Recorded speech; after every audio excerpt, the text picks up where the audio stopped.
for the summer, ICC Thursday night HenChess Banner Blitz. So we'll see who shows up tonight, and then we're going to be taking a short break until I think our next show will be August 12th.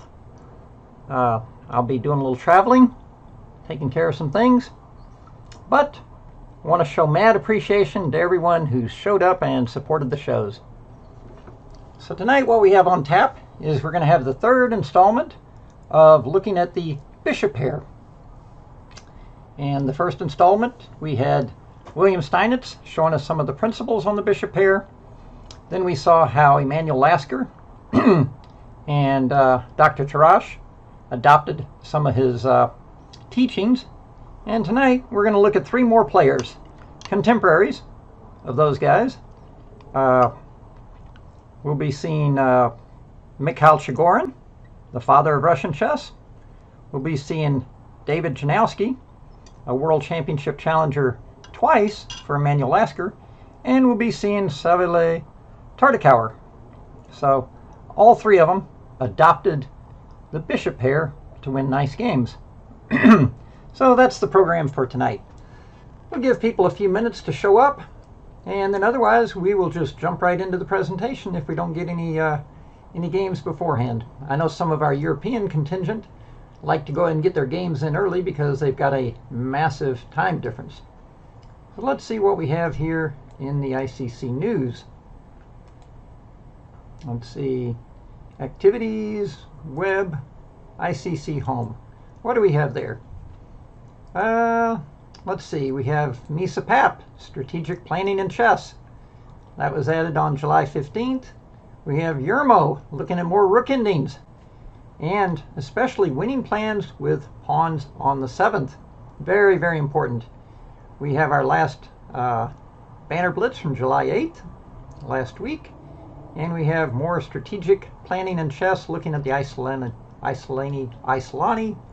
pawn. Yermo on the rook ending. Petrov, endings you must master. Video number 10, The Fortress.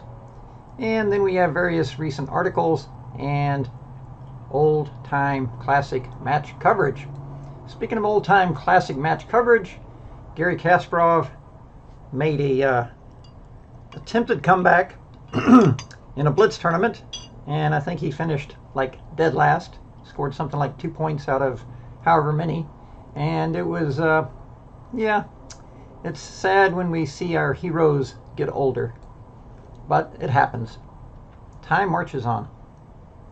Well, since I'm not seeing a lot of people looking for a game right now, we'll just go ahead and go right to the presentation. As I've said before, one of my favorite things here is we go to View, we go to My Profile. We have General and we have Games. Under Games, we have our game library that holds up to 400 games. What I've been doing is using it to put the lecture content. And so, first off, we're going to take a look at Mikhail Chagoran, server announcement, the father of Russian chess, playing a game with white. This was in the 1890s, and Chagoran was like a top-notch player, but he learned chess a bit late.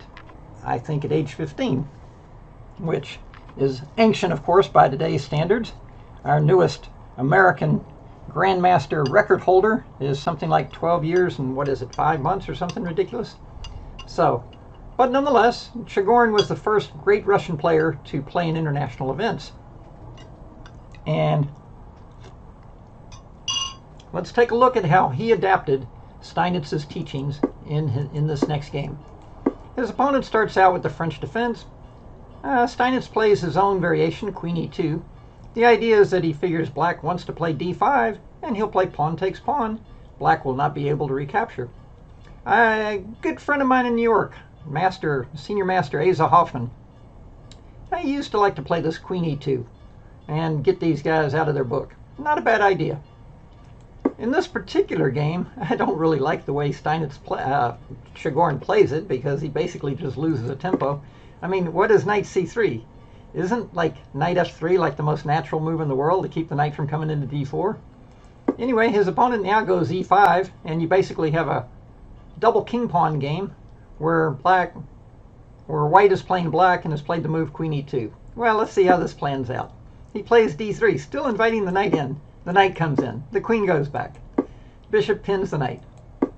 But what's ironic here is he winds up with kind of a good g6 Rue Lopez, because now the black knight just voluntarily retreats. So after g6 and bishop, he's got kind of a good Smyslov or Pillsbury g6 Rue Lopez, where he's kind of got an extra tempo, I think. Pretty amazing. So let's see what happens. Castles, castles, bishop e6, and now very ambitious. Pawn to f4. Now, of course, pawn takes, you can't even contemplate, well, pawn takes keeping the pawn duo, but you can also contemplate knight takes going after the bishop. The bishop moves again, and now he takes and collects the bishop pair, and the queen goes back. Now, what's ironic about this game is that Chagoran was actually well known for loving to play with the knights. And one of the all-time classic games of how to play against the bishop pair is the Chagoran Defense, where Chagoran with black and the two knights gives Manuel Lasker, the world champion, double pawns and barricades in and then outplays him. Although to me, that game is not as clear a description of the knights being better in the block position. It's just I feel like he kind of outplayed Lasker in that game. But anyway, partying on, knight goes back. Now he gains space on the king side. And of course f6 is not a beautiful move. Not really a move that we would see today's players play. How would a player today defend this position? Well, to start with, knight d7, he was probably worried about pawn takes and bishop out. But today's player would probably play h6, put the knight on h7, and try and hold up the g5 advance. But anyway, f6. Well, f6 does weaken this a2 to g8 diagonal, although it's not readily apparent how black is going to suffer because of that. King up. And what happens here on the king side with the expansion? Well, now knight to d5. He goes knight back. Once again, this knight retreats from d4. Then he goes bishop up. And now he offers to trade knights. And interestingly enough, Chagoran, who loved the knights, collects the bishop. So, we've got a really nice pure middle game example of two bishops against two knights. But a couple of things to point out. One, there's flexible pawns on both sides of the board. Two, white already has a space advantage on the queen side, but more importantly, that f5 pawn on the king side really cramps black quite a bit. Black, for his part, needs to get some active counterplay and some activity for his knights. And this is, but of course, this is the 1890s. Such things weren't known. And so what we're going to see is a classic textbook example of how, when you're facing the bishop pair, you're facing a space disadvantage, you can't just sit back and defend passively and hope it works out. Well, full speed ahead. Now, the good news is he's ready to play g5. The bad news is the bishop on f3 looks kind of boxed in. Announcement. Okay. g5. Well, he wants to stop the advance, so he tries to lock it up. But now, white has another hook on g5 to force open the h-file. Pawn up. Now takes, and king up. And since white has a space advantage, it also confers superior mobility. So it's easier, as we will see in the game, for his rooks to get back and forth from one side to the other. So ironically enough, even though black is first to occupy the h-file, white will soon take control. Check. Check, puts the king there on the h-file, and now, very interesting move, queen up. He anticipates bringing this rook to the h-file, but he doesn't want to give away his a-pawn. Very, very interesting move, but he also contemplates a sacrifice on g5, which is probably what he was really intending. Because imagine if he could take, queen takes, simply rook h1 mate is coming. So of course, black has to hustle over to defend. Now the queen goes up, king vacates the h-file, and voila. In a matter of 4 or 5 moves, white has now appropriated the h-file. This is Ken Live. Okay. So, let's see what happens. Tibmag is here from Europe. Okay. King back. Pawn to c3. A very interesting move. When you see pawn to c3, you think he's intending to play d4. But he has a much more clever idea in mind. King over. Now, what is white's worst piece? Well, you could say this bishop on f3, boxed in by his own pawns. So here's a great example of what I call bishop relocation. Bam! Bishop to d1. And voila! Bishop to b3. Welcome to your new life. Look at that fabulous, gorgeous diagonal. And that really helps to cut the black army in half. I mean, the bishop on b3 is fantastic. It can support the a-pawn push, relieving the queen, and it just cuts through all these light squares that, really makes black feel the absence of his own light squared bishop. If black could just turn this bishop into a knight, squeeze him over here, neutralize white's bishop, he might survive. Well, queen up. Now, bishop back to c1. The bishop does two things. It protects the pawn on a3, but it also vacates for the queen to come across. But first, he leads with the rook. Rook over. Now, it seems that black might be anticipating or hoping for some kind of d5 pawn move to try and open things up a little. But first, queen over with a little hit on the b6 pawn. Well, knight back. But that's very passive. Now he goes bishop up, attacking the pawn again. The pawn nudges forward. And now, queen over. And you can see white has totally dominated the h-file and is ready to penetrate. Well, pawn to b6, not really sure what that's all about. Bishop sinks in there. Now, of course, taking the bishop is not possible, unless you want to lose the queen after check and pin. Or no, my bad. Actually, taking, you just simply recapture. Then you're going to penetrate, So he brings the other knight over. Now he takes a pawn. He takes the bishop, hoping for bishop takes, knight takes. But Chagoran's having none of it. He simply recaptures, and this pawn becomes a very powerful attacking unit in its own right.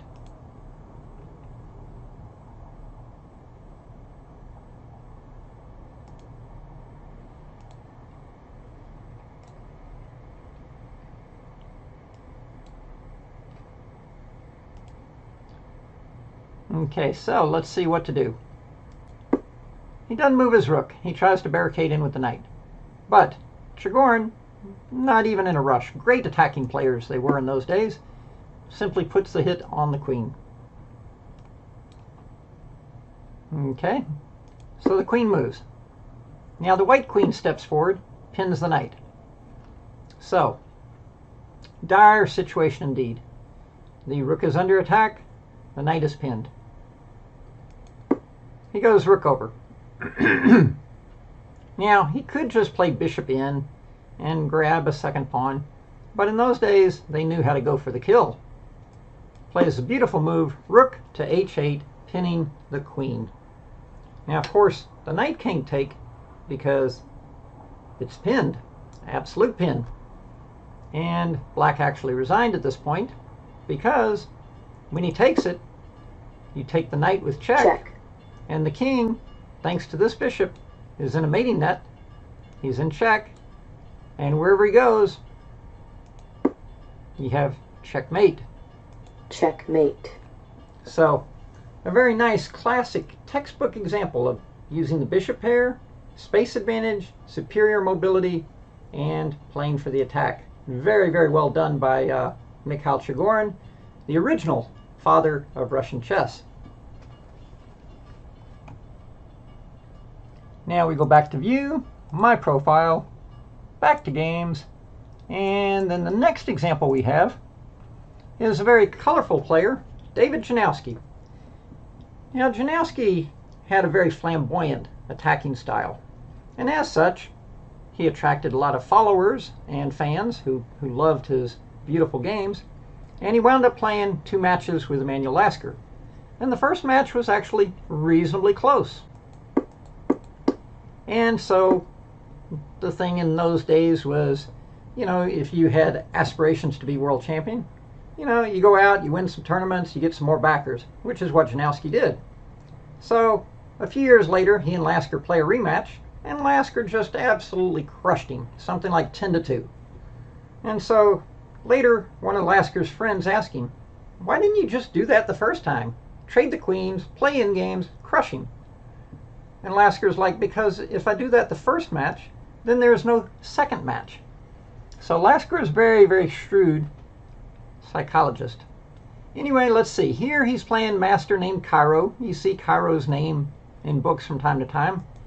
And this is a 4 knights defense, or 4 knights variation, castles, castles. A bit of symmetry here. But now the symmetry is broken. And interesting move here. Now myself, with colors reversed in these positions, my students have had a lot of success by playing bishop takes knight, pawn takes, and then rolling the knight away and playing with the 2 knights against the 2 bishops. Not that I'm going to say it's better for the 2 knights, but that it just creates a strategic imbalance, because, of course at the scholastic level, a lot of times when kids play copycat openings, they're doing exactly that. They're just copycatting. Here, Janowski has an interesting idea. He plays the knight into d5. Well, after takes, pawn takes, knight back, and pawn to c4, my experience in these positions is that the bishop on b5 is not really a great looking piece. But let's see how things develop. This knight rolls over, and usually in these situations, black has pretty good counterplay on the dark squares. Well, bishop back, and here. I mean, for example, right here, if I was playing black, I might seriously consider putting this bishop back to work on the d4 diagonal. Okay? I mean on c5, where it's going from a7, d4 to g1. Okay? But instead, he played h6, and now the white bishop comes back here. And now he goes back, pawn up, tries to trade, but now white is in time with pawn to d4, and notice how he keeps the bishop pair on the board. Pawn to d4 also does something else. It prepares to bring this bishop to suddenly a nice, beautiful diagonal where it's got real prospects. Pawn takes. Black may have done well to consider pawn to e4, but then he had to be worried about pawn to c5 squeezing his bishop. So after pawn takes, knight takes, we have to give a somewhat modest preference to white. He's got a clear 2 bishop advantage, which Garry Kasparov considers to be worth about half a pawn, and contemporary computers tend to agree that in the absence of any other types of advantage, having the bishop pair is probably worth about half a pawn. So let's see how Janowski plays this. Bishop takes. Well, now there's a move that today's masters simply wouldn't play unless it was an absolute necessity or unless you were getting some kind of compensation. I mean, voluntarily giving up this bishop for this knight, that would be tough. Now, maybe he was worried about the knight coming to f5, but then at least you could trade the bishop. What would I consider here? I might have considered a move like knight d7 or knight e4. Centralizing certainly has appeal. Anyway, bishop takes. But again, that's why it's interesting to go over these games from those players, because they make the typical type of mistakes that we will see class players make today, because the understanding from the defensive side or from the strategic side simply wasn't that great at that time.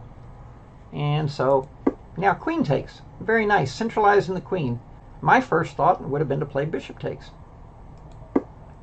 But now, very astute, he connected the rooks. Black plays queen up, offering to trade queens. And this surprised me. A great attacking player like Janowski, you would have expected a move like queen back to c3, but then maybe he was worried, no, knight e5 leaves the queen exposed. I would have expected queen c3. But then there's a trick with knight takes d5, pawn takes, and queen takes a4. But instead, he just trades queens and then proceeds to play very strategically. Bishop d4. Knight back, and then this bishop is now eyeballing this knight. And this bishop has potential here. So you can see this bishop on d4 is just a total stud. Well, rook over, pawn to b4. Now again, today's master instead of playing rook over, might seriously think, you know, the only really good piece I have here is this knight on c5, and he might seriously consider playing pawn to a5 to try and keep it, to secure it, and keep white from playing b4 to chase it. But again, 1890s, these things were not appreciated. So after rook at ft8, pawn to b4, white gains more space, knight goes back to d7, and bishop to a4. Suddenly we can see this pin, you know, is annoying. Well, the pin is enough to encourage a trade of one pair of rooks, and then this knight comes up, and then Janowski comes back. Very nice. Now, if this knight takes this pawn, he'll play bishop takes, pawn takes, and then penetrate with rook to the 7th. Once the rook arrives on the 7th, the c pawn and the g7 pawn are both in big trouble.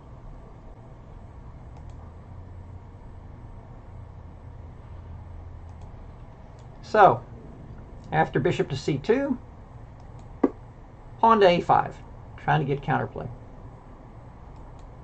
Pawn to b5. To me, that was an interesting move, locking pawns up on the queen side. Normally, you try to keep your pawns fluid. Rook over.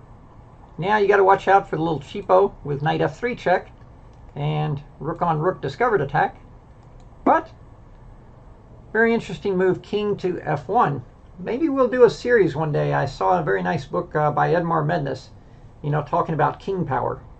And Mednes maybe was not the most exciting presenter to listen to, but he had awesome written material. And he makes a very good point. And Yasser Seirawan also made the very good point that in the endgame, the king has a value of about 3.5 points in terms of attacking and defensive ability. So here we see the king do two things. It protects its rook, but it also heads toward the center of the board, getting ready for future action. So very nice play by Janowski. Well, rook over. Pawn to c5. King over. Of course, he couldn't take the pawn because the knight. But now, boom, pawn to c6, gaining more space. And after pawn to b6, yes, the queen side is locked up. But the pawn on c6 is now what we call relatively superior to the pawn on c7 in terms of relative value. Because if you ever capture the c7 pawn, your monster pawn on c6 is a connected pass pawn 2 squares from promotion. If he ever took your pawn, well, his pawn, one, would need 5 moves to promote, and secondly, his pawn would still have to get past the d and b pawns. So this pawn on c6 is now probably the most valuable pawn on the board, most dangerous pawn. As we will see, that comes into play in the game. Anyway, bishop to f5. Now black already has to be careful. For example, if the rook comes over, there's already tactics like bishop takes, and pawn to c7, followed by pawn to c8, possibly. So that's not working yet because he might have knight e7, but we will see that idea comes in the game. Now that explains why he chose b8. He wanted more protection on the b6 pawn. But first thing, he eliminates this guy. He plays knight takes. And now of course, going back, after bishop takes, if he'd have played pawn takes, well, then you could simply play bishop takes, pawn takes, rook takes with a solid extra pawn, and the king cut off. Easy peasy. So he takes with the knight. But remember, we said that c6 pawn is now the most valuable pawn on the board. And what Janowski does here is he takes tactical advantage of it, plays rook takes. Well, black has to recapture. Well, here he throws in this move, but that doesn't change anything. But if we go back, if he'd recaptured, he simply play pawn to d6. And when he takes, pawn to c7, very similar to what happens in the game. And in the game, he tried to confuse things with g6, but Janowski just simply planted the bishop in. When the pawn took the rook, pawn up, rook away, Check. promotes, gets a queen, he goes king up. Now black could resign here. He only has 2 pawns for the bishop. We'll just kind of zip ahead. Not going to spend a lot of time on this pretty basic technique. Basically what happened here is white just kind of runs him out of Check. moves. Now, with this a4 move, he anchors these 2 pawns. He's got 1 pawn holding 2. And again, it's just a matter of running him out of moves. Check. Provoking that guy forward, blockading those guys, and just running him out of moves. Check. Very nice. This was actually a very nice move here with bishop to g4. That put him in the old zugzwang.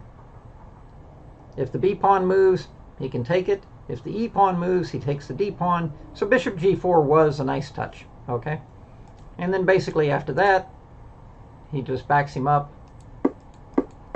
repeats the zugzwang, collects a pawn, and he resigns. Very impressive positional and strategic game from David Janowski, I thought, because it was totally not the style that he was known for. Now, our third example, as good as I thought those two, this third example is one that has stuck with me through the years, and I've always been very impressed with it. One reason I was impressed with it was, in this position, there's not a lot of pawns, only 4 pawns apiece. Unlike the other 2 games, where we had 7 or 8 pawns with flexible pawns on both sides of the board, here white does not have so much to work with. And you can see the queenside pawns certainly do not look very impressive for black. 2 isolated pawns. But let's see how Tragorin handles this, playing black. The knight goes back, and it becomes apparent that white's strategy is he's going to barricade in on the light squares. Well, you know, that makes a lot of sense, actually. You can see white has every single unit on the light squares. That makes the dark squared bishop a bit ineffective. Well, rook to e4, bishop up, and rook over. Well, with the rook there, he is putting the pin on the knight, and he is threatening pawn to g4, the first concrete threat we've seen. Well, there you go, pawn up. Pawn takes, and the knight goes back. Now he might even have some dream of playing pawn to g3, kicking the rook, and trying to steal the baby. But full speed ahead. Now, of course, you have to go back to f3, otherwise rook check and pluck the pawn. But white's okay with that. Now the pawn goes to d4. Now black has some prospects of playing pawn takes, no, bishop takes, pawn takes, and then rook over, and then this pawn on g3 is very far advanced, even though you have your opposite colored bishops. But he might be able to play bishop takes this pawn. But anyway, white doesn't want to allow that, and you can see white is still all set up on the light squares. How is black possibly going to break in? Well, let's see what happens. First, he pushes this. This does 2 things. It frees up, it increases the clamp down here on c3, but it also frees up this bishop for action in case he does want to take the knight at some point. He doesn't want this pawn on b5 hanging. However, it also locks up another pawn on the color of his bishop, and it does weaken this c4 square. Well, knight over offers to trade rooks. Now, of course, if you trade rooks, he's going to undoubtedly take with the king because he has to protect this critical pawn. He goes rook over, avoiding the trade. He goes knight back, drops his rook back. And it really is a puzzle to me how black is going to possibly break in. Oh, McKnights! Hey, buddy! Good to see you. Okay, so this is the 3rd game of our bishop pair presentation, 3rd and final game, and then after this we're going to try to get in a few games. So king to d2, probably the decisive mistake here. So here, what would you guys play for black? This is the moment you've been waiting for. And like I said, this game made a very, very deep impression on me. Like, even when I first saw it, when I was first learning about the bishop pair. I forget where I saw it. We didn't have databases in those days. Not to date myself, but we did not have databases. But this game made a very deep impression. The idea is that he uses the pawn on g3 as a bridge, or a jumping off point, and he plays rook into h2. Now, from a concrete tactical point of view, rook into h2 obviously threatens the g2 pawn with check. And rook to g1 is not a viable defense because you have simply bishop takes f3. So he plays knight takes the rook. Pawn takes. Now black has just given up a full 2 points exchange, but he does have a far advanced pawn, and he's got the nasty threat to play bishop takes pawn. So of course the white rook hustles over there. But now black calculated very nicely. The bishop protects the pawn, and this bishop eyeballs this pawn. Well, the bishop has to drop back. But now, bishop in. And this keeps the king from trying to get nasty counterplay. King drops back. Now he starts zigzagging in with his king. Notice you don't play a move like king to g6 and let him go bishop up and pin your baby. Oh, no, no, no, no, no, no, no. You want to keep both of your bishops. You do not want to allow a bishop trade. So notice, and now there, you can't zigzag on this square because you don't want to give away your prize. So the king uses the g4 square. Now the king has arrived. King drops back, and now it's time to crash the party with bishop takes g2. Bishop takes, king takes. The poor rook is squeezed. In fact, if the rook goes over, you might not even be able to give up the rook for the pawn, because then when you check, he could even go bishop in, block, and next thing you know, that baby's going in. Well, Check. Rather than resign, white gave up the rook. But now bishop takes, king up, and all he needs to do is hold on to the b4 pawn. Check. That sets up a barricade, and he resigned very shortly here, because after king up, king in, he's simply going to lose the c pawn, going to lose the b pawn, and the black b pawn, last one on the board, will promote. But to me, this whole breakthrough with rook h2, and then after knight takes, pawn takes, this is just a great, great example of the bishop pair in the endgame, combined with the passed pawn. So superb play by Tartakower, and very good examples showing how Steinitz's contemporaries paid attention to his writings and his principles of play with the bishop pair, and how they incorporated them in their own practice to win some nice games. Okay. Let's see. Back to action. Window, my boards. Well, let's see. How do we close this? That would be first order of business. Close that. Window, my boards, new game board, and / open. See if we can get in a game or two. Incoming challenge. Nezhmednov. Okay, Incoming challenge. we're going to play the guy from Europe first because they're up very late. Game started. Oh, and of course we get white, so that means we'll try to avoid the Latvian Gambit. That's an inside joke. Teabag, Europe, only if there are Hoosiers in Europe. Oh, I thought you're from Indianapolis. Oh man, I thought you were one of the guys from Sweden or something. Let's see. Okay, knight f3. My bad. I thought you were one of the guys. We got a couple of guys log on from Germany and from Sweden and Norway. And then we have one guy that plays this Latvian Gambit.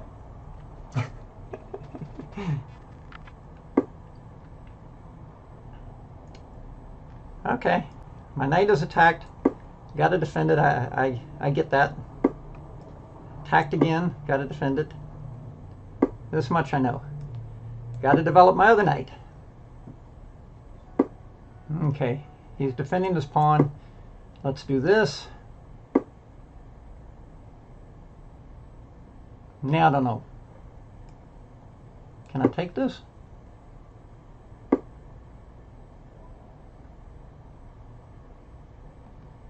Okay, this is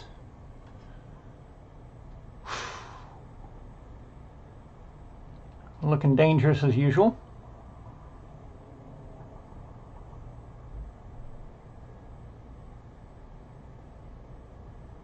Someone been doing their homework.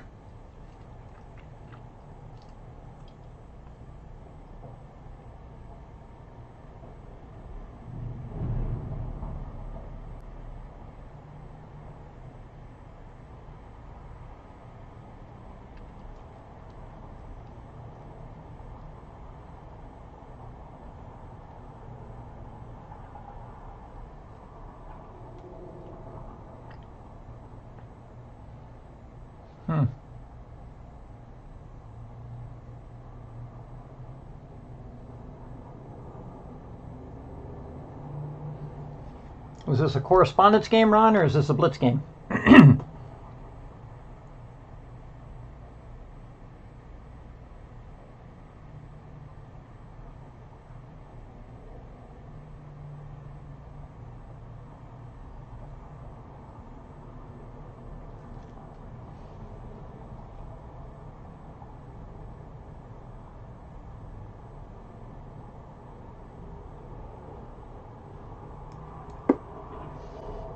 Oh boy, oh boy, oh boy. This guy always makes trouble for me. That's his job. I bet if we looked up his job description, it would be make trouble for Ron.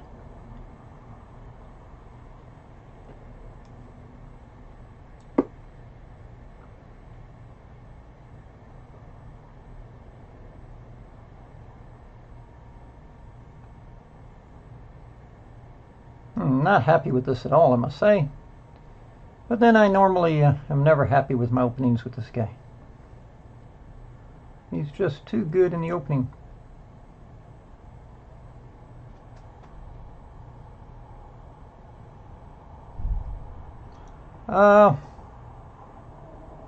McKnight's not sure which text message you're referring to, dude.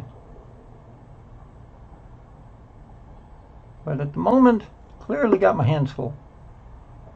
So what is that?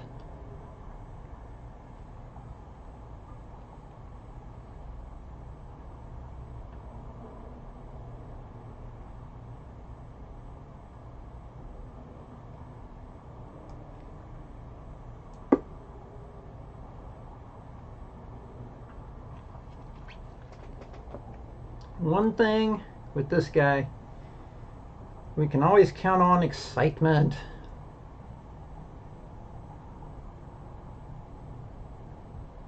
But basically the plot's usually the same. Him sacrificing pawns, me holding on for dear life, occasionally getting lucky, and converting in the endgame. Occasionally getting in big danger, in big trouble.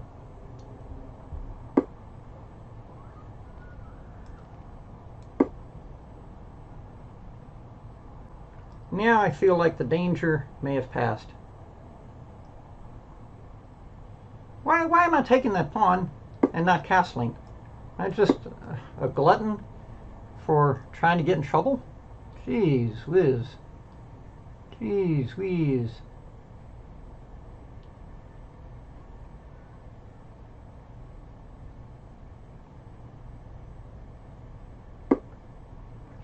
Well, we knew that was coming. The question is, what to do next?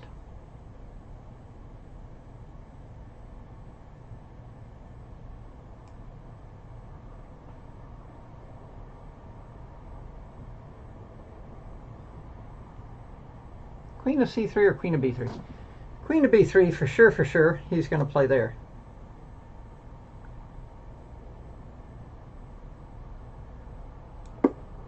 I don't know. Part of me wanted to play queen of c3 to help support the e5 knight. Part of me was like,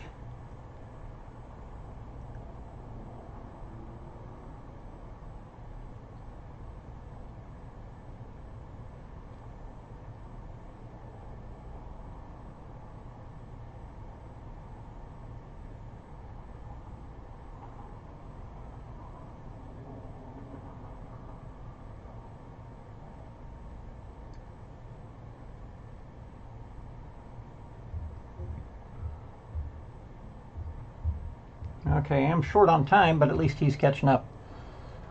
Oh boy.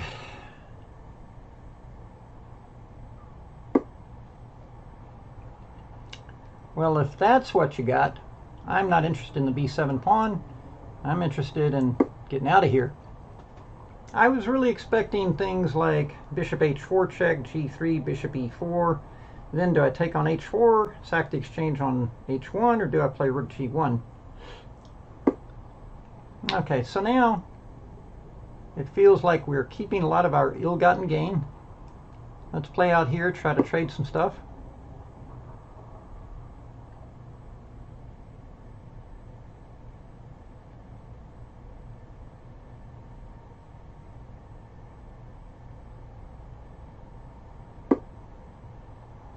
Wow.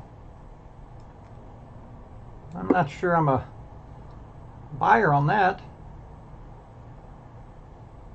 But I see it's all about opening lines. Okay, I get that. But this is going to be an investment.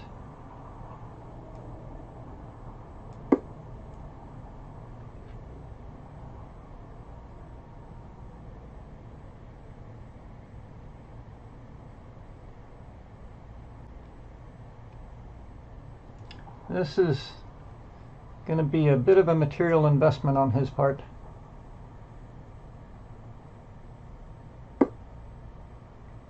Now, he's certainly got the juice coming there, but getting a new queen should help salve. Let's take that. He's not doing anything too bad on my c2 square, is he? Well, of course he's attacking me. We expect that. Call in the defensive team. I feel like I'm something pretty serious ahead here. Whew.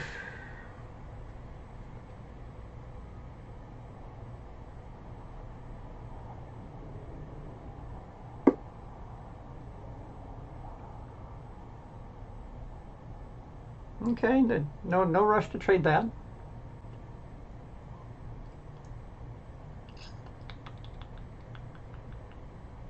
He is threatening to go there and there, though.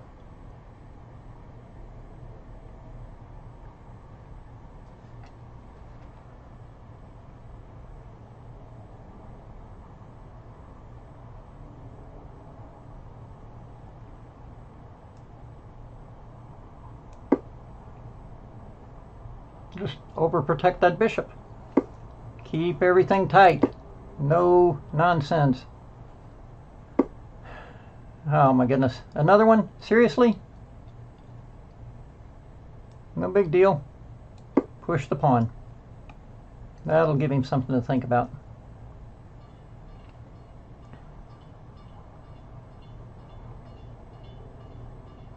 If he takes twice on c2, I can take with the king. I was thinking I could just take with the king.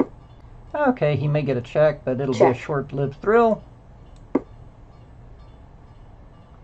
Check. Okay. Time warning. Here. Oh wow, I got a time warning. Coming for challenge on time. Okay, good game as usual, dude. You hit me with something new.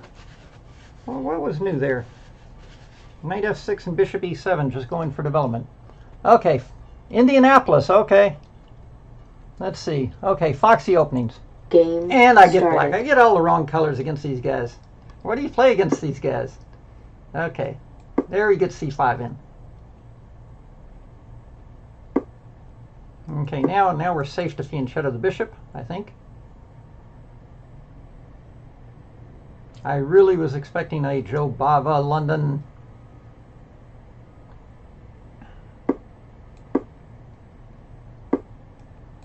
Okay, so this is more like an old Indian.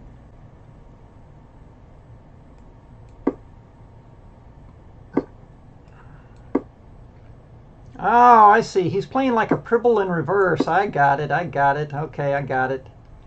But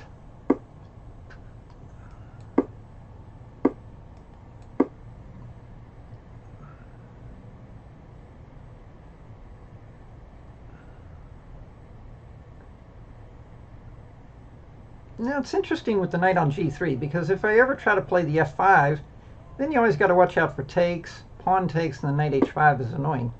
Now here he looks like he might want to play here. If I go there, he could go there and there. Kingside's not feeling as safe as usual for my king here.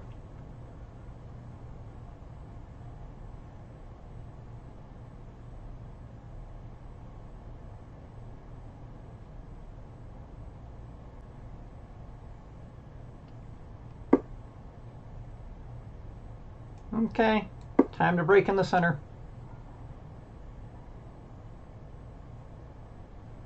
Question is, where is my king going this game? Question is, where is his king going? Now here's a deep one, rook h7. What could possibly be the idea with rook h7?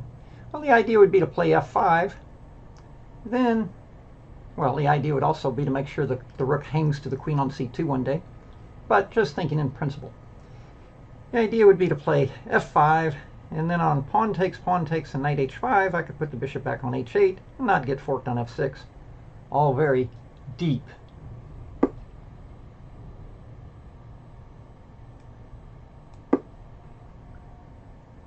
Now, why d4 and why now? Because he no longer has a pawn to take with, and so I can get some squares like b4. Now, he's taken at such a moment that if I take, sometimes he can actually take and sack the c-pawn, but I don't think we need to do that. We could also try to trade a pair of knights. Maybe I should have played rook c8 first.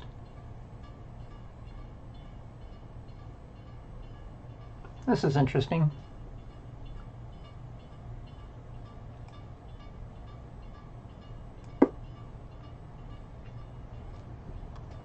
So now, of course, actually knight b4. Run, run, run, run. Come on, run. Oh no, but then queen takes. You lose a tempo. Play a5. You got some possibilities. Okay. Anyway, anywho.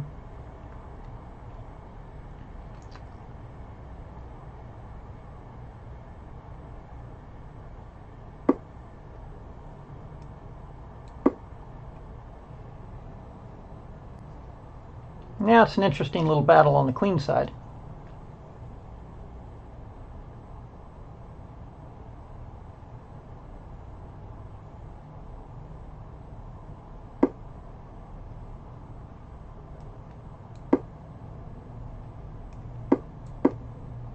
Okay, so now the knight has some good prospects. e5, b4. We've now clamped down on the b3 pawn. Not sure what his queen is doing on b2. h5 definitely deserves consideration at this point. So I feel like we got a little bit of a strategic plus here.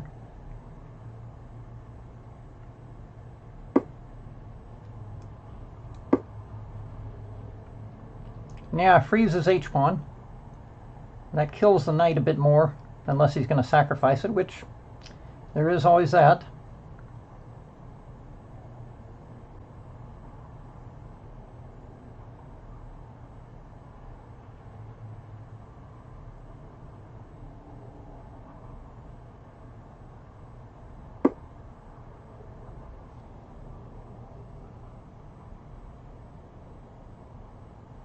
Oh, I see. There could be some prospects.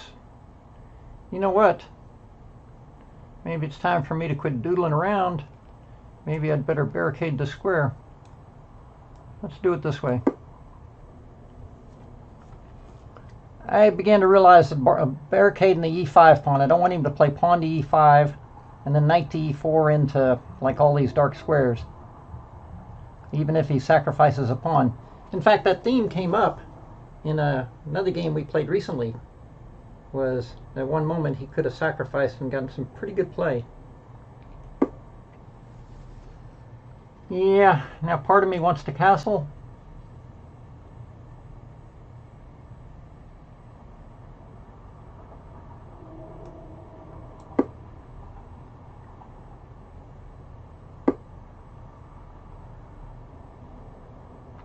The pawn on b3 is too dangerous. He's building up on the king side.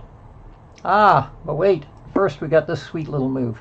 He could have thunked the bishop into f6. I was a bit more worried about that. Now I feel like we're doing good stuff here. I don't feel like the sacrifices on h5 are quite there yet. And I've got a super knight on e5 for the endgame. And now I think I can even feel like plucking these pawns. So now I feel good.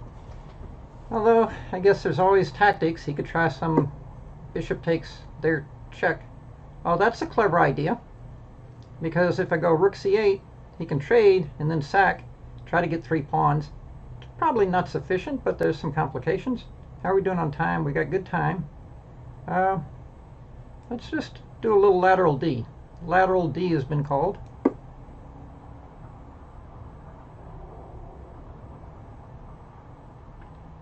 Now, I reinforce the possibility of collecting on b3, because if he goes rook b1, he's not collecting down here on b7. Got that old lateral D going.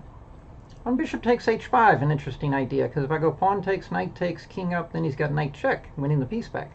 And where else can I go to protect the f6 pawn? But on bishop h5, I got a little surprise in store for him.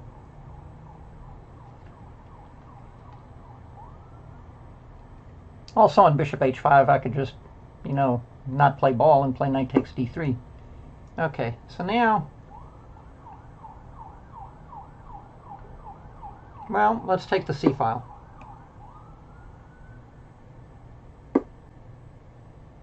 Okay, but now we can take this. Check. And then let's take this. And now it's starting to fall apart a bit. He guards that guy. Now we can put pressure on that guy. And it's becoming a challenge. You can see the play favors black now. Challenge time. Okay, oh, my knights, 5-5. No, sir. But let's see what we can do. New parameters. We could do 7-0.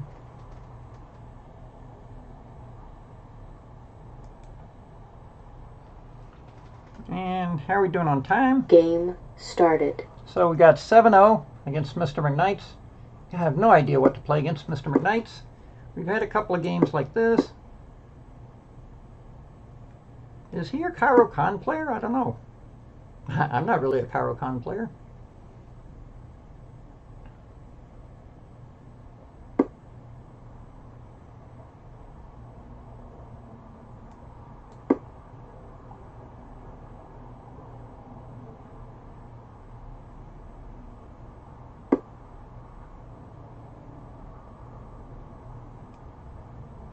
Well, now we're kind of in French country.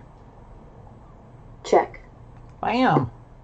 Took that off without hesitation, my man. I gotta go for this diagonal. Sorry, dude. Gotta take the Smyslov diagonal. So he wants to play c5. But you know what? Let's play c4. We got the bishop here. We're supposed to open it up. Now, by the way, planting the bishop in on d6 was one idea. But then, of course, okay, now he's going to come out with his knight. Got that. Let's post the bishop up, see if we can get him to trade. Got to watch out for tactics. Oh, shoot. He had a trick there. Okay, now there's some tricks.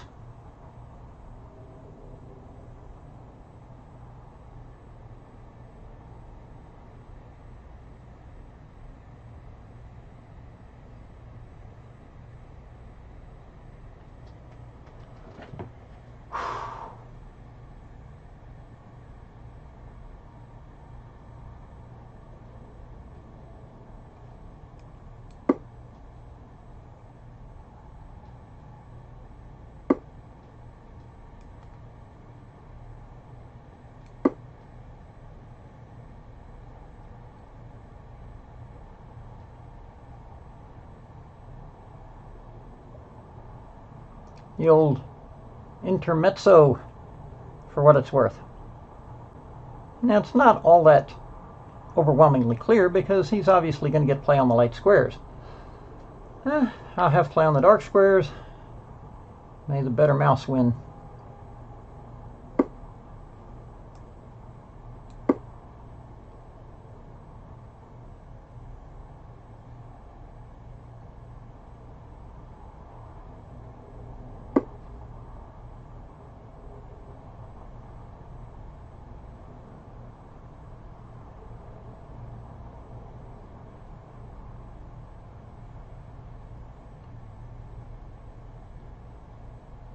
Yeah, there's a little sensitivity issue here.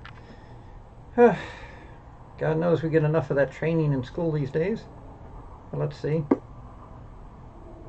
In the words of the great philosopher Bent Larson, it's not illegal to threaten mate in one.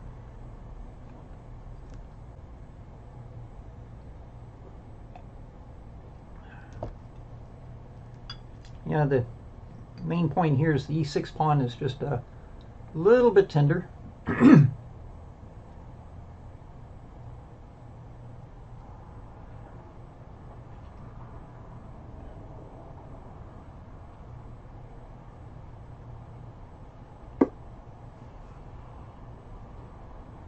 If my knight goes in there, does he get out?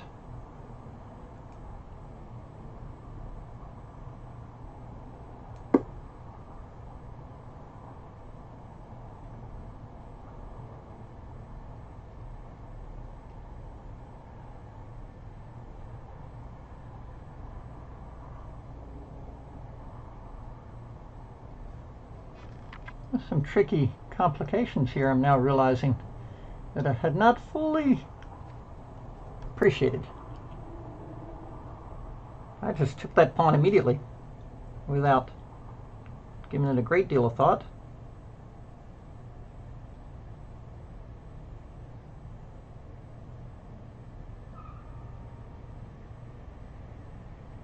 Oops.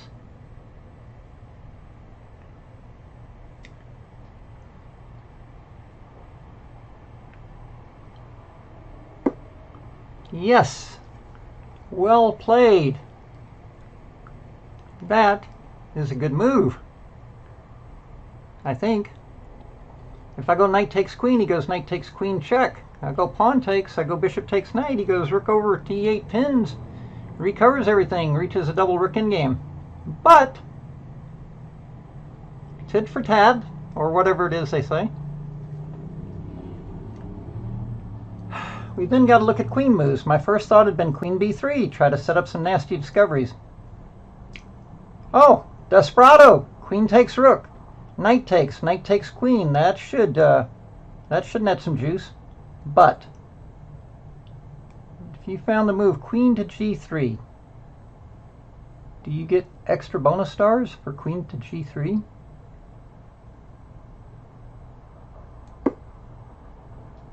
I mean, that looks pretty good. That threatens checkmate on g7. Like, bam! And knight takes queen.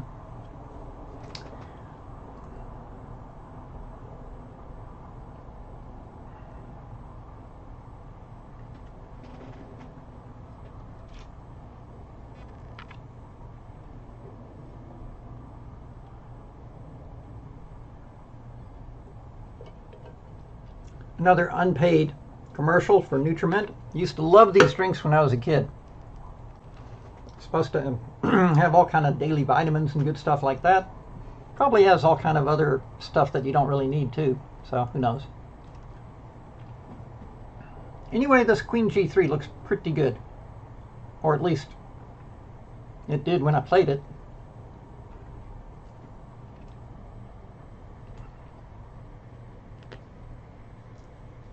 Good little tactical skirmish we got here.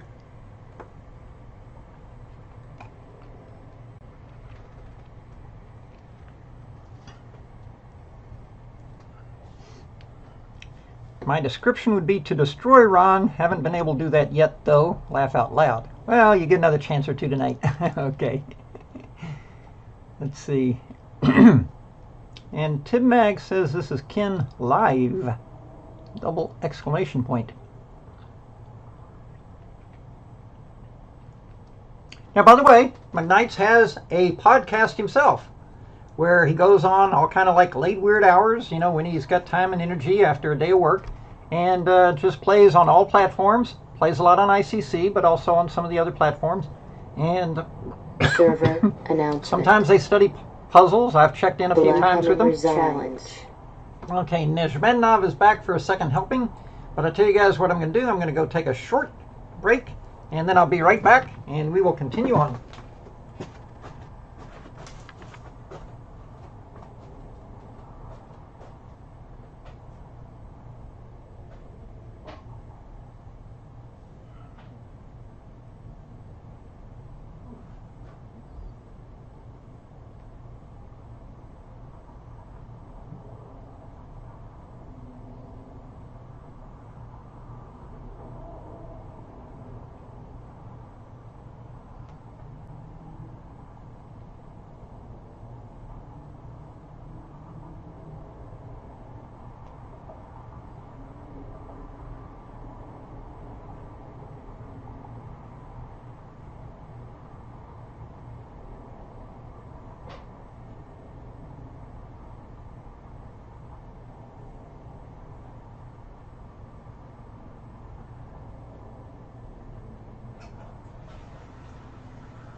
Okay, thanks for waiting. Let's see, Neshmednov is still here. Game started. And I've had enough Latvian for one night, I think. Got to go back to the repair shop, see what to do.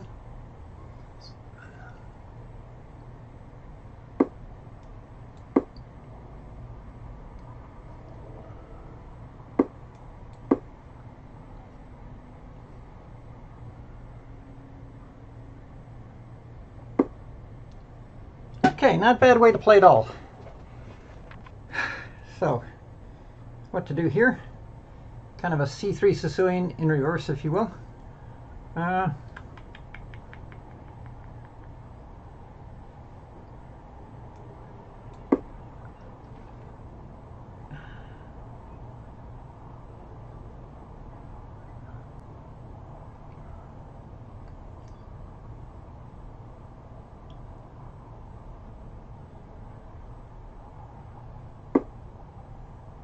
In principle, very correct.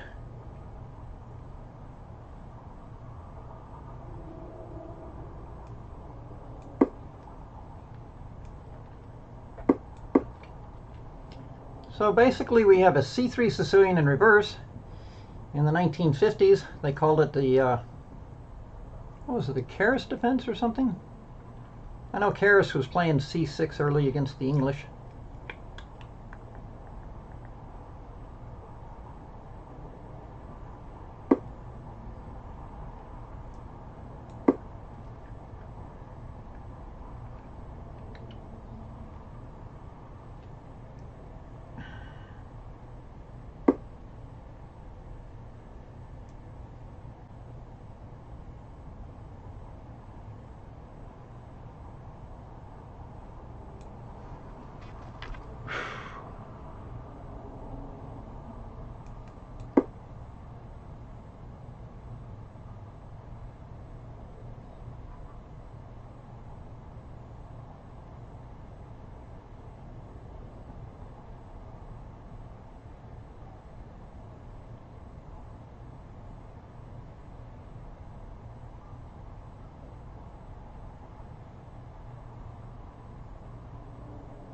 Server announcement.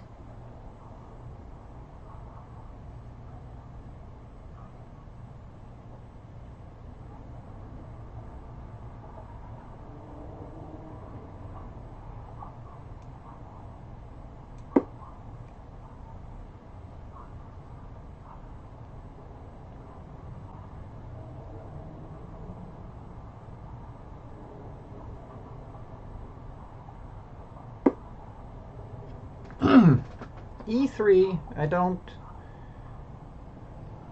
quite get that one. That's too valuable a pawn to just chuck it, I think. I mean, knight f6 was kind of a normal move there.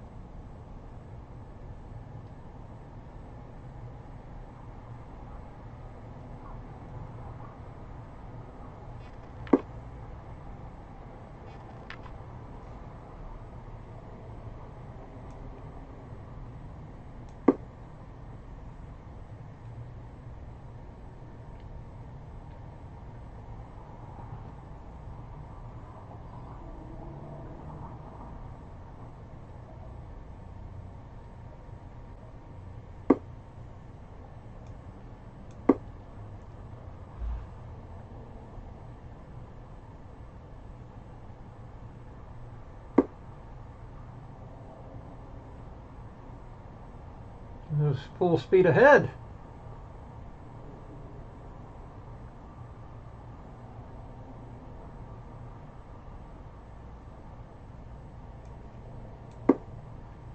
But comes at a cost.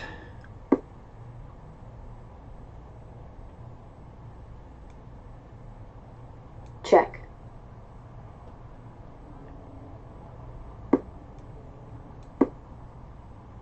It comes at a cost.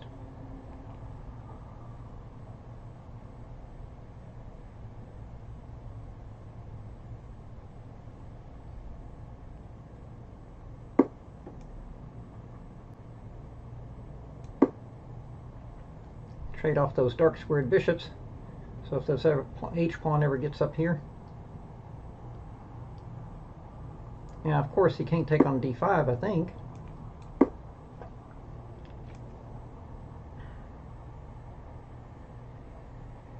Check.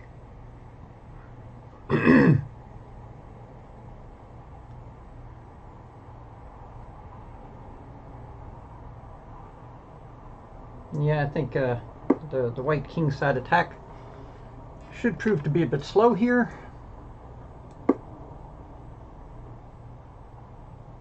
Not sure e4 was such a rush. Why didn't I bring my rooks to the center? Good question. See, now he's going to get that square. Unless I go f5 check. But not necessary though. Check.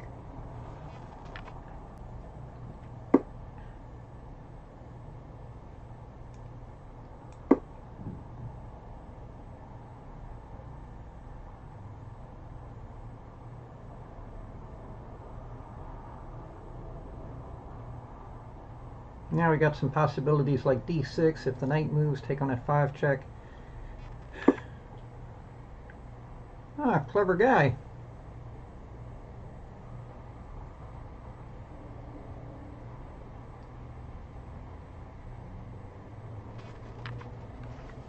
When I go queen takes, he's going to interpose that knight.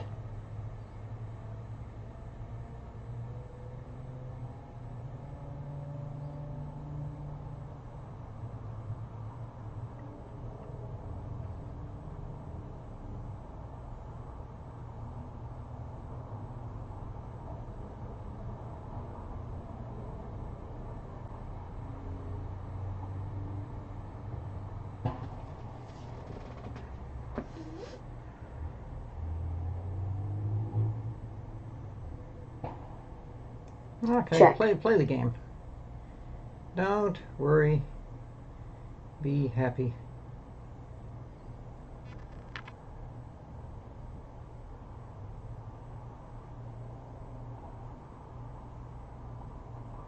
Server announcement. Take what they give you. Isn't that the deal?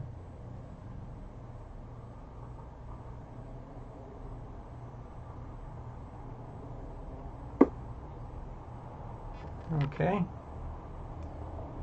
Check. Now his king is very exposed. Oh, why I didn't take the knight? Duh. Major duh. Check. Check. Anyway, this will work out. And there I could have taken a rook. Oh, jeez. Okay. But anyway, we got a plan here.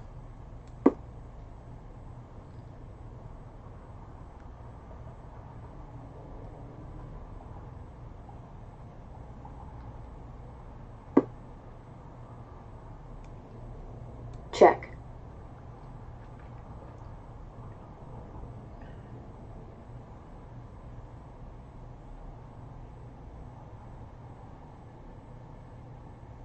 Black incoming challenge. Okay, Foxy opens. Game started.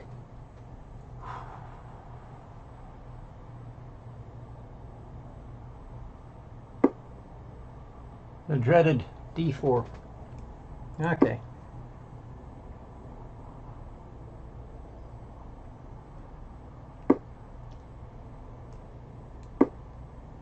In theory, when they play knight c3, they're threatening e4, so you're supposed to play here, then you're supposed to play here, then you got to take this way, and you get this position with the bishops. They don't like putting a pawn on c6, but I do actually.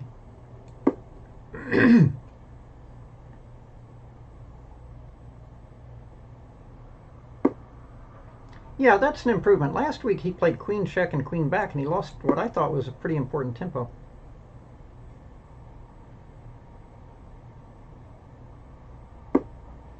Now I got to stop this nonsense.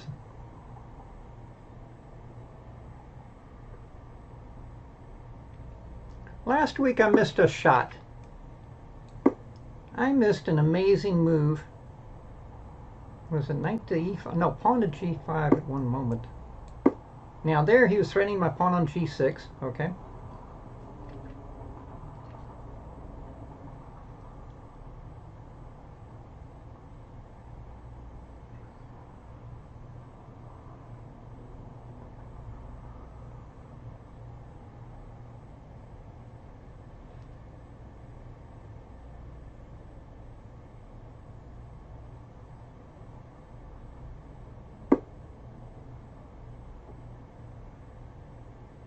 The question for me is, where's my knight going?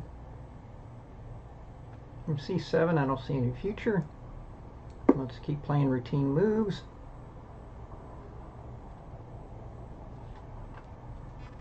Not sure what the idea there with a3 is. Is he going to cut? Of course, the question here is, where are both sides going to go with their kings? That's one big question.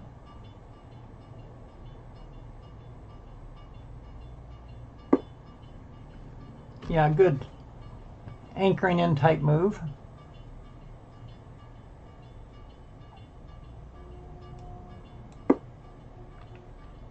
And the question is, where am I going with my knight? At the moment, I don't have good squares.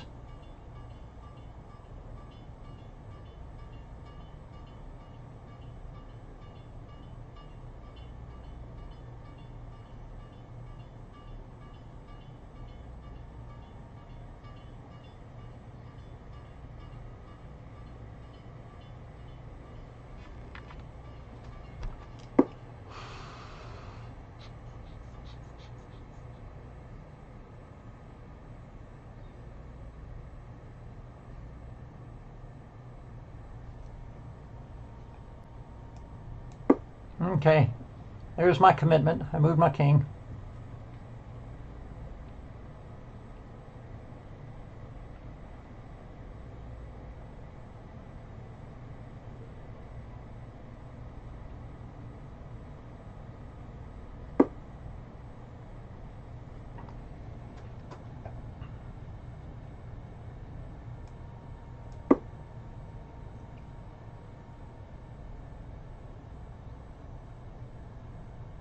Yeah, it's interesting because it's not easy for either side to make progress. That's one of the fascinating aspects of the struggle here.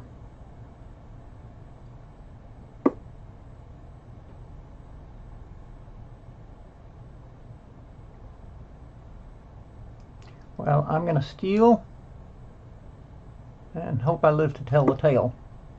Because at least now I can say I have a pawn to show for my position.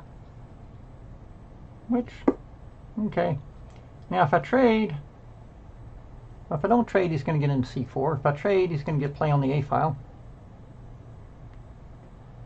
Why don't I go up here, see if he wants to trade and open the a file? But, you know, maybe that was stupid because, yeah, he's not interested in opening the a file. He wants to go there. Duh. So now I got to reroute my knight. That was not the most brilliant thing. Yeah, I should have put my knight back on d7, kept him out. Duh, you think? Yes. Yeah, now even if I play b6, my knight is not so great.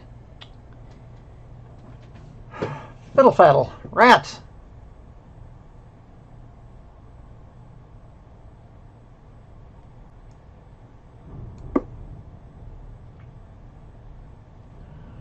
A little bit risky move. He may get his pawn back.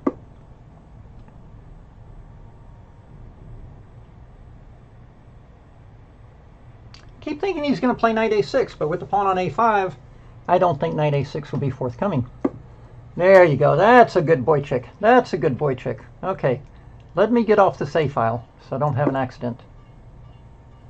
Now, my knight is not great. I can't play b5 because he'll just go back into c5. But I do have a different... Oh, now he wants to play pawn to c4. Okay, I get that.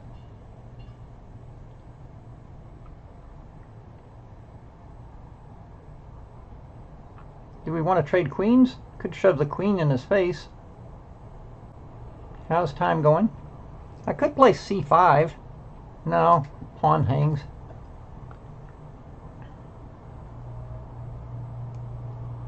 Let's shove the queen in his face, just to make him make a decision. She's not guarding anything super important, is she? Although, to tell you the truth, I was thinking about doing what I did last week, which is to move the bishop, put the knight on d6, think the knight into e4. But this is kind of a test. Does he want to trade queens?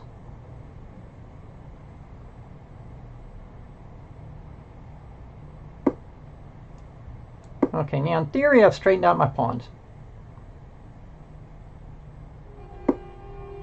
Okay, now let's push him back on this side while we got everything guarded. So now I'm liking the feel of this. I've got my two bishops. I'm not feeling any terrible disadvantage here. Not easy for him to break out of jail. All my pieces feel like they're doing good stuff.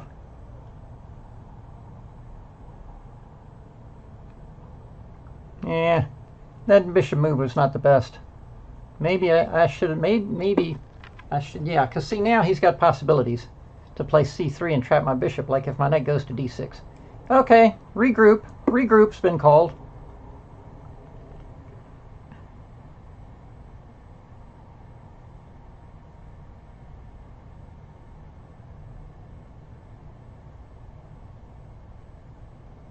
And position's still not easy somehow.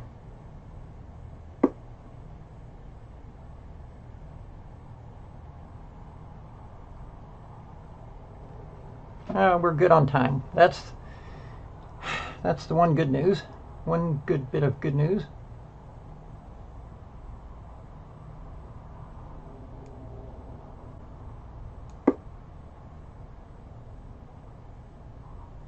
Seize the moment.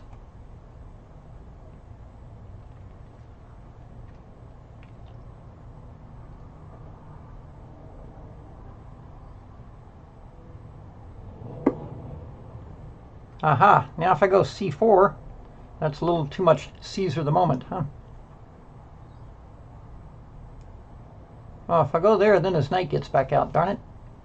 It is not easy. But he doesn't have any threat.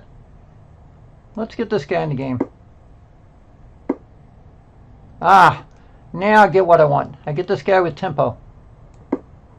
Good, good. Incoming challenge. Okay, so now I think I'm in good shape there. I've got my extra pawn, I got my bishop pair, I got my space advantage, I pushed him back.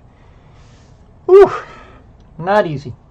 Okay, Nezhmednov wants to play black again. Game started.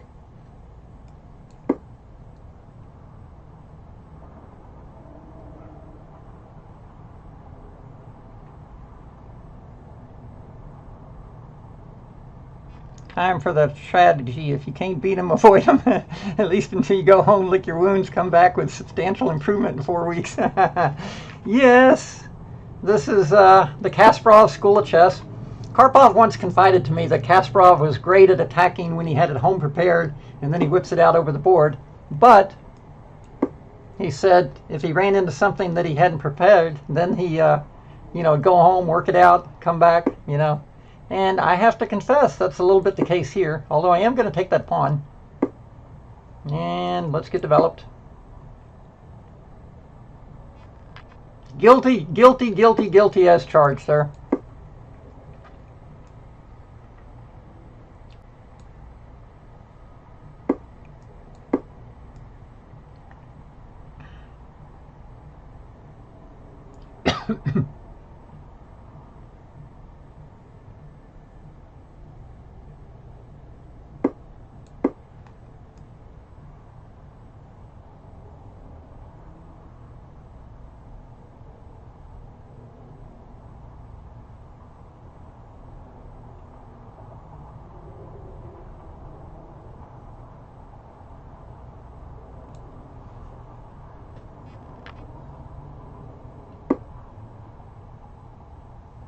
Wow, tempting me. He knows my weakness.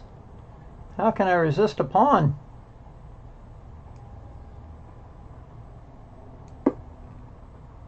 Especially a center pawn. The only question is whether I should have prefaced that when bishop takes that knight on h6 first. That guy might come back and cause me some grief. I could have gotten rid of undeveloped guy for that guy. Well, you get another second chance in life here. Now, though, I'm afraid to go takes. I just feel like I need to get that guy off. That'll damper his activity, I'm hoping. Get castled, and I'm picturing maybe like some queen c2. Get the rook to d1. Try to play on the light squares. Try to evade his. In fact, I could have contemplated queen c2 there.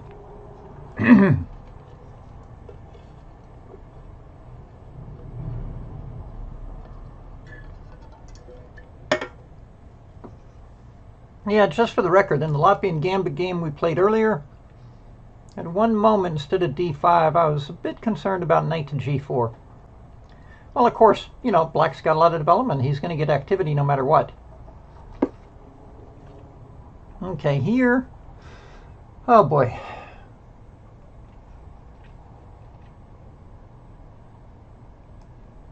Check.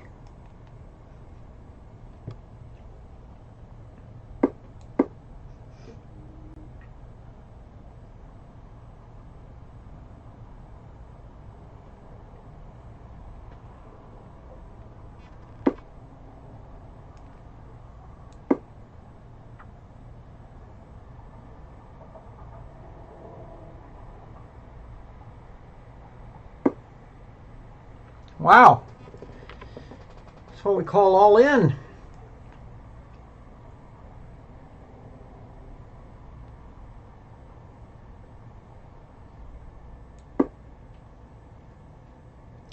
I'm not so sure I can hold on to that pawn, but part of the goal here is that maybe we can get some kind of favorable liquidation or make him work to get it back. I don't have the usual rook to c1. Therefore, let's play pawn to c3, c6. Duh. One day I'll learn chess notation. Boy, that'll be the day.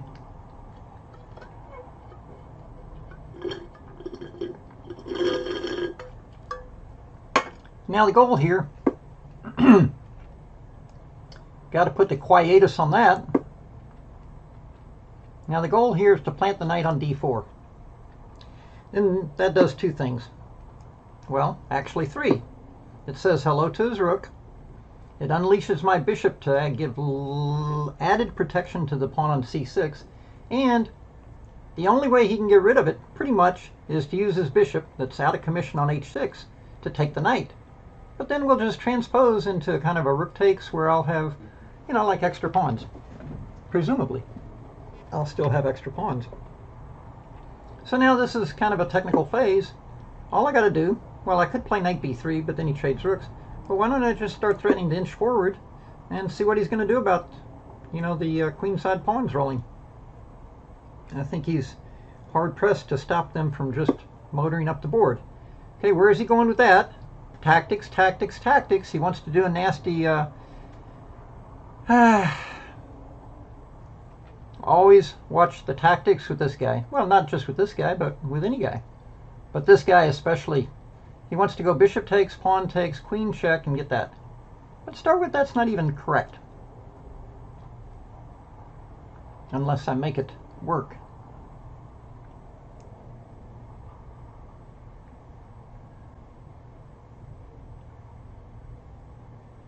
I mean, there might have been something to be said earlier for having...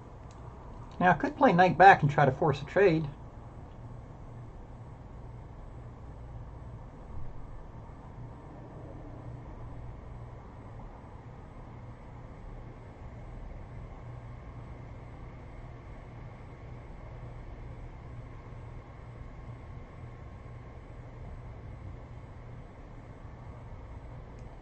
Let's just get some liquidation here, if it's going to be okay.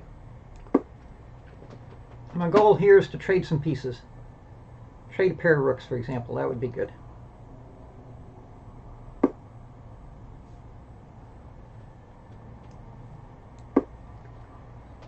Yeah, he was supposed to play rook takes rook, and then move the queen. And then I was just going to go knight back to d4. Okay, Mr. Jude. Okay, and I guess this will be the last game. for tonight. Game started. Now last time we had a very tough closed Sicilian. The guy played really well.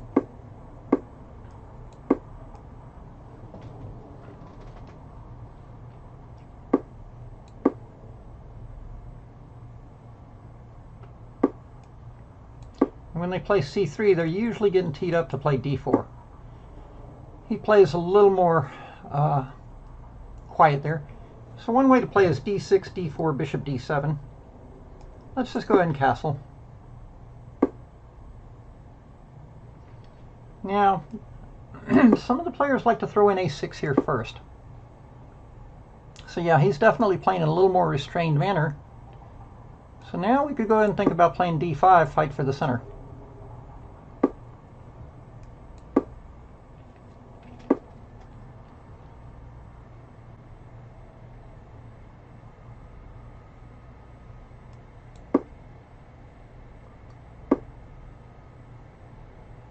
So yeah, he's playing in a very restrained manner here.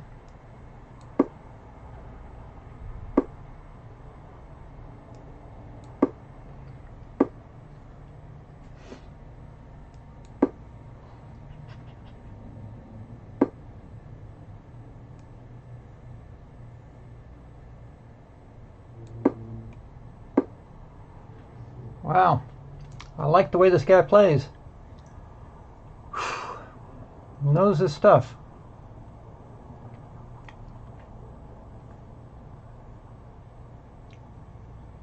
Oh, and he plays fast.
Ah, I had a moment there.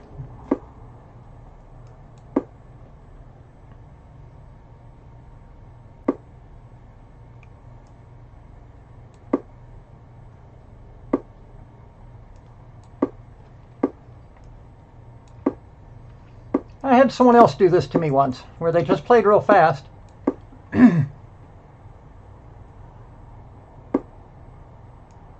You see what he's going to do. He's going to go there and there. He's going to trade queens. And then he's like strategically worse, but he's just going to try to hang on and make a draw.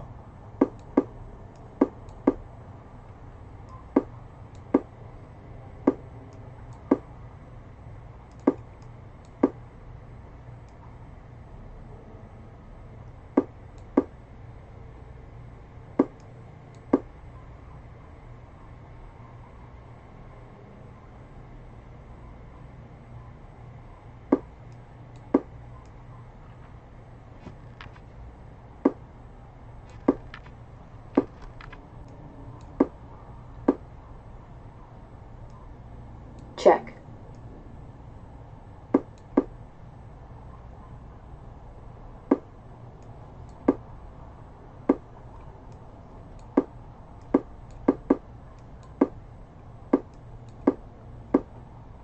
So what do we do for a draw? Draw offered. Draw drawn. Yeah, good game, dude. What can you do?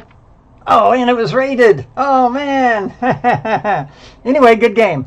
Way to huddle in. And the closed Sicilian last week was a really good game, too. So, that time of the night, thank everyone for playing, everyone for showing up. And let's see. Yeah, we're going to be taking a break. Next show will be August 12th. I got to take a little time off here for the summer, take care of some business. And hope to see a lot of you back then. good games. Thank to ICC for sponsoring us, and thank each and every one of you for showing up and participating. Okay, and the edited version should be posted on ICC YouTube channel and on ICC later. So enjoy and have a great summer. Thank you.